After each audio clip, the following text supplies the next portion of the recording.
next thing I really remember is being in the hospital beds. We're in little Quonset huts in hospital beds, and it's nice to be on a real bed. But while we're there that first night, we got a rocket attack on the base, and they got us all down under the beds. So it still wasn't a real safe area. I was there 3 or 4 days at the most. Probably the second day, a colonel came through giving out Purple Hearts. Gave me my Purple Heart. I have the picture in there of it. And they took a picture. And the picture, of course, didn't show any of my arms since it was all bandaged. And of course, I sent that home, and Mom thought I'd lost my arm. So that wasn't a good idea. I wrote a letter with my left hand. In fact, it's right over there. You'll see it. But sent it home. Told them I was fine. I think they'd already gotten a telegram that that I was okay. That it wasn't life-threatening. So they knew I was okay.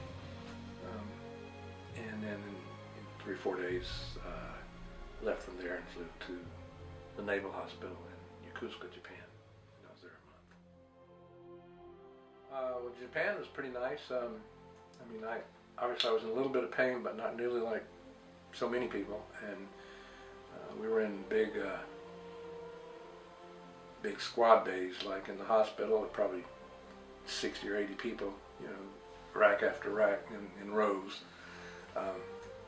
And I'm sure people that were hurt a lot worse were in other areas. But it wasn't bad. We could read, had a library there, and somebody to talk to on either side. And at least you weren't getting shot at, so it wasn't too bad. They took me in and sewed up my arm, but something happened with the anesthesia, and I woke up during the operation. And I can remember them sewing on the backside of my arm when I woke up, and that was probably more painful than getting shot, to tell you the truth. But so they put me back out and finished up. And after that, I did physical therapy for a little bit to get used back of the arm.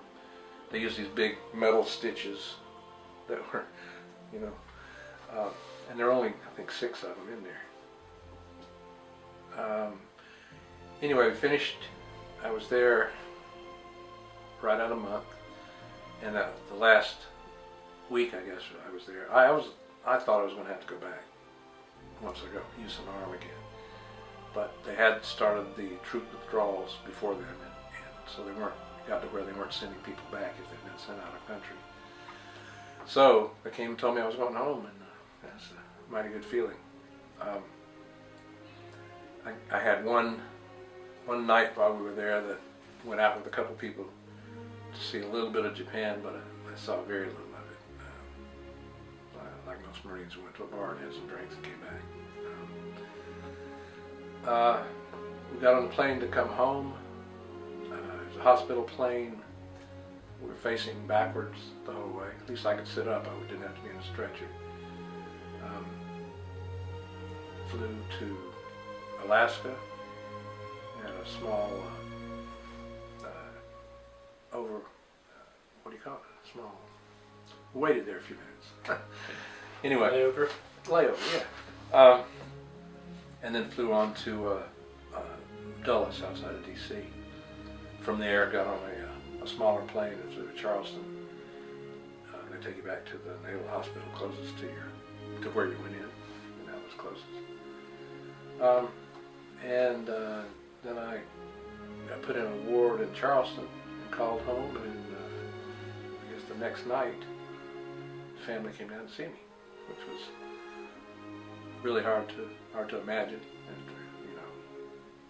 not too long ago, being out in the middle of Vietnam, and here you are, and your family standing around your hospital beds. It was a terrific feeling. But the best feeling was then I got a 30-day leave, convalescent leave. Dad was in court that day and couldn't get off, and my Uncle Ryan volunteered to come get me and take me home. And he pick me up, and I've been close to him all my life, and if Dad couldn't be there, he was a good one to do it.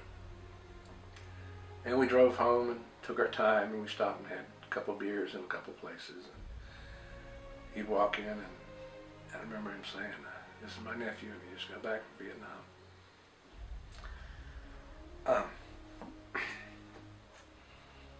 And we got to Florence, and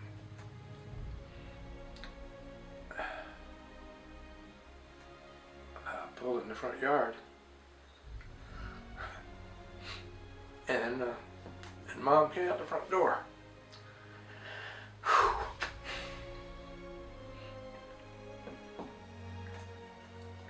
And I can still see it.